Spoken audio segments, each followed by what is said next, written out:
Alrighty, so today I am doing the DNA extraction lab using strawberries. For things you're going to need for this lab, a little small Ziploc baggie, something you can easily kind of close up and everything. Clear container, I'm just going to be using this glass, best I can get. Water, I just grabbed a little jar of it and everything just so it can be a bit more quicker here. Best I could do for dishwasher was this spray-on stuff, best as I could do. I got this isopropyl alcohol, if I'm pronouncing that right. Best as I could get. So hopefully this is what we need. And finally, the strawberries, the spoon, the wonderful spoon, and this to help me clean everything up in case I make a mess, which more likely than you think. So, first things first. Get your nice bag, open it up. Now, what you want to do is just grab strawberries. I'm doing about 3 and picking it around. I'm going to do a small, medium, and let's go with this one. So now we got 3 strawberries in here. Simple enough, easy as. Next, we're gonna open this up a bit, take our water, and add a little bit. Nothing too much, but we do want a good amount just so we can get kind of a, well, I would say a good amount of soup, a good amount of DNA soup. This looks about good, but considering how wide this thing is, I'm going to add just a little bit more so I can see it a bit more, hopefully. So there, we got some nice watered up strawberries, which, I don't know if they're strawberries with water, which is always nice. Now we're going to just quickly get as much air out of this Ziploc as we can while I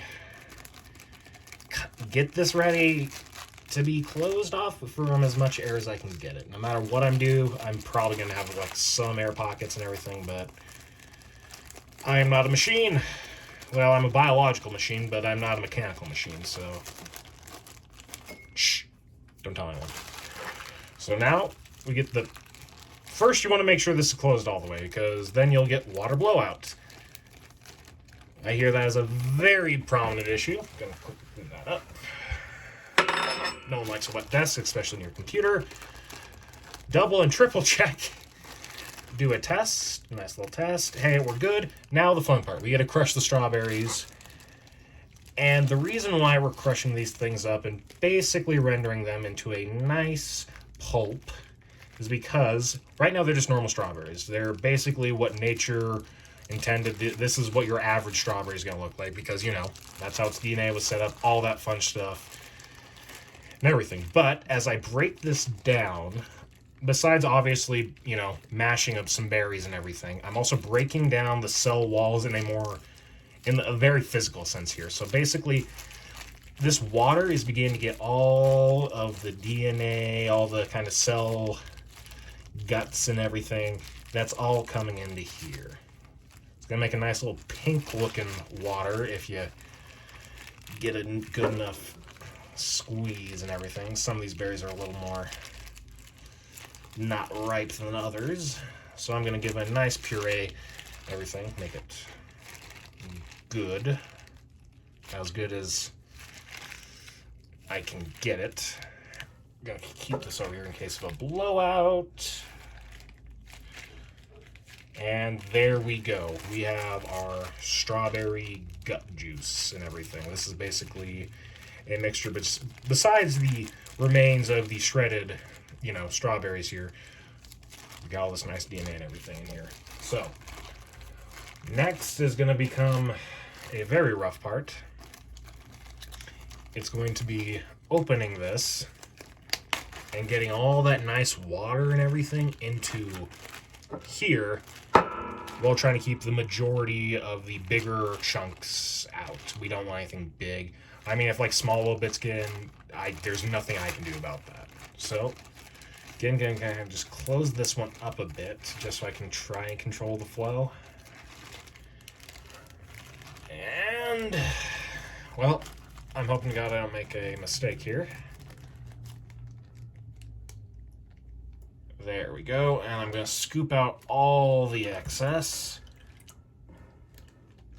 or at least the heavy bits. So just gonna get nice and all there. See, even though I put a good amount of water in here, pretty still small, but you can see it. I'm going to quickly take my beautiful spoon and just try and get anything that's a bit bigger than what I would view as, I wouldn't say appropriate, but could get in the way. So your strawberry guts, those are done. We can place those off to the side. And I don't think I can really get anything. I can get this bit probably out, but besides that, I'm not going to be able to do much else. So next, we add about 1/4 of a teaspoon. Again, I have to be very careful with this, so I'm just going to do a slight little bit.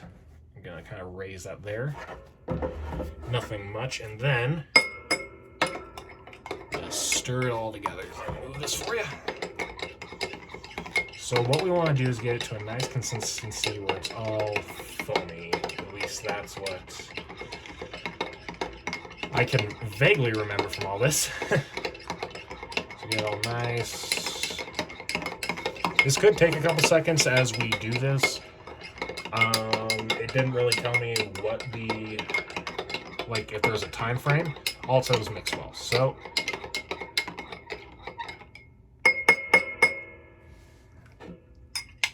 a little bit more. There we go. This is about as foamy as I can get with the volume I have in here. It's not much, but should work. Next, the all wonderful cold rubbing alcohol. So one thing I did find out is this little thing, this little nub, messes up the experiment. It causes me to just spray it over and not be able to kind of separate it well.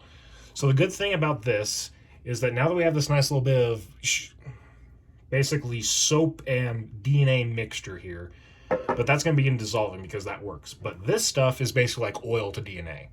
So I'm going to tilt this and as gently as I can put a little bit of this into the solution.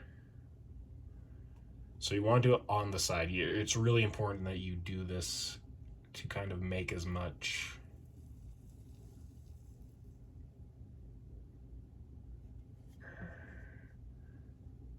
there. And as you can see, it's going to begin to separate and all that fun jazz. And I can already see it. Due to it spilling, it looks like quite a bit of it didn't get in, so I'm going to add just a tiny bit more. Remember, it has to be down the side. And there we go. So you're going to see it, and it's beginning to work right there. Sadly, I don't know if I mixed it well enough, but right here, about right there, if best way the camera can see it, this white stuff, that's the DNA all coming clumped together and everything. That is what we're looking for. The top, rubbing alcohol, and this bottom stuff is going to be the primary juice. It's very much like oil and water. That's the best way I can describe it. So the barriers that are going to prevent us from accessing DNA, which is, I know, shocking as this may sound, is literally just, well, the berry itself. I mean, this is a completely normal berry that was, grown normally, at least to my knowledge, and this is the final product of its, DNA structure. This is what it was coded for. But basically on every single bit of these strawberries, buildup are just cells. And right now what I'm touching is basically, yes, the surface of straw, but also basically thousands and thousands of cell walls I'm touching. And this protects basically everything in here. The DNA, the nucleus, all that fun stuff. But when we broke it down like that, we basically destroyed the outer layer and let a lot of the juices flow out. And the soap actually helped us also kind of decouple the DNA from everything else while in here.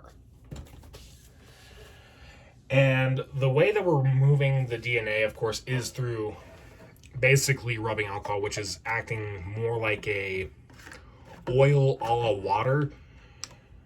As you know, because you'll have your water on one end and your oil on the other. They don't mix. That's basically what's happening here. And the white stuff is the DNA. That is basically, I think this is what it was being asked for. Here is my Strawberry Lab cheers. I'm not going to drink this, but cheers all the same. I hope you have a wonderful day and have an amazing time.